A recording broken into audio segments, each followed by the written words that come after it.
രശ്മിക മന്ദാനയും വിജയ് ദേവരകൊണ്ടയും ആഴ്ചകൾക്ക് മുമ്പാണ് ഉദയ്പൂരിൽ വെച്ച് വിവാഹിതരായത്. ഇപ്പോഴിതാ രണ്ടാം തവണ വിജയ് ദേവരകൊണ്ടയ്ക്കൊപ്പം അഭിനയിക്കാൻ താൻ നടത്തിയ പോരാട്ടത്തെക്കുറിച്ച് രശ്മിക മുമ്പ് സംസാരിക്കുന്ന വീഡിയോയും വൈറലാവുകയാണ്.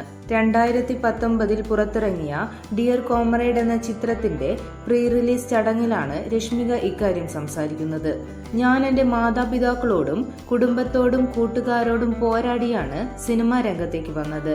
പെൺകുട്ടികൾക്ക് സുരക്ഷിതമല്ലാത്ത മേഖലയാണ് ഇതെന്ന് ഒരു ധാരണയുണ്ട്. സിനിമ പശ്ചാത്തലമില്ലാഞ്ഞിട്ടും ഞാൻ മുന്നോട്ടു പോയി എന്നവർ പറയുന്നു. 2018 പുറത്തിറങ്ങിയ ഗീതാ ഗോവിന്ദം എന്ന ചിത്രത്തിൽ വിജയോടൊപ്പം അഭിനയിച്ചതിനു ശേഷം വീണ്ടും അദ്ദേഹത്തോടൊപ്പം അഭിനയിക്കുന്നതിൽ കുടുംബത്തിന് ആശങ്കയുണ്ടായിരുന്നു എന്നും രശ്മിക പറയുന്നു. സംവിധായകൻ ഭരത് കമ്മ തിരക്കഥ അയച്ചു തന്നപ്പോൾ എനിക്കത് ചെയ്യണമെന്ന് തോന്നി. പക്ഷേ എന്റെ കുടുംബത്തെ സമ്മതിപ്പിക്കാൻ ഏറെ ബുദ്ധിമുട്ടി. വീട്ടിൽ വലിയ വഴക്കായിരുന്നു. വിജയ് ദേവരകൊണ്ടയ്ക്കൊപ്പം രണ്ടാമതൊരു സിനിമ ചെയ്യരുത് എന്നവർ പറഞ്ഞു. താൻ ആർക്കൊപ്പം അഭിനയിക്കുന്നു എന്നത് പ്രധാനമല്ലെന്ന് രശ്മിക പറഞ്ഞു. ചിത്രത്തിനു ശേഷം വിജയ് ദേവരകൊണ്ടയുമായുള്ള ലിപ് ലോക്ക് രംഗത്തിന്റെ പേരിലും രശ്മികയ്ക്ക് ആഴ്ചകളോളം ട്രോളുകൾ നേരിടേണ്ടി വന്നിരുന്നു. ഈ വിഷയത്തെ പറ്റി വിജയ് ദേവരകൊണ്ടയും തുറന്നു പറഞ്ഞിട്ടുണ്ട്.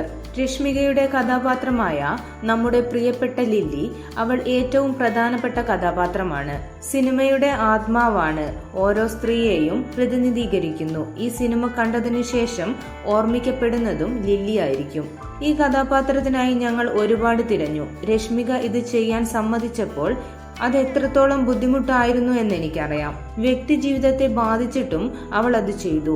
ആളുകൾ അവർക്ക് തോന്നിയതെല്ലാം പറഞ്ഞു. പക്ഷേ ലില്ലിക്ക് വേണ്ടി അവൾ ജീവൻ തന്നെ നൽകി. തുടർന്ന് വിജയ് ദേവരകൊണ്ട രശ്മികയ്ക്ക് നന്ദി പറയുകയും ചെയ്തു. രശ്മിക വിജയ് ജോഡി വലിയ വിജയമായിരുന്നിട്ടും ഡിയർ കോമ്രേഡിനു ശേഷം ഇരുവരും ഒന്നിച്ച് അഭിനയിച്ചിട്ടില്ല. ഇപ്പോൾ റാണബലി എന്ന ചിത്രത്തിൽ അവർ വീണ്ടും ഒന്നിക്കുകയാണ്. കൂടുതൽ വാർത്തകൾക്കും വിശേഷങ്ങൾക്കുമായി ഈ ചാനൽ സബ്സ്ക്രൈബ് ചെയ്യുക.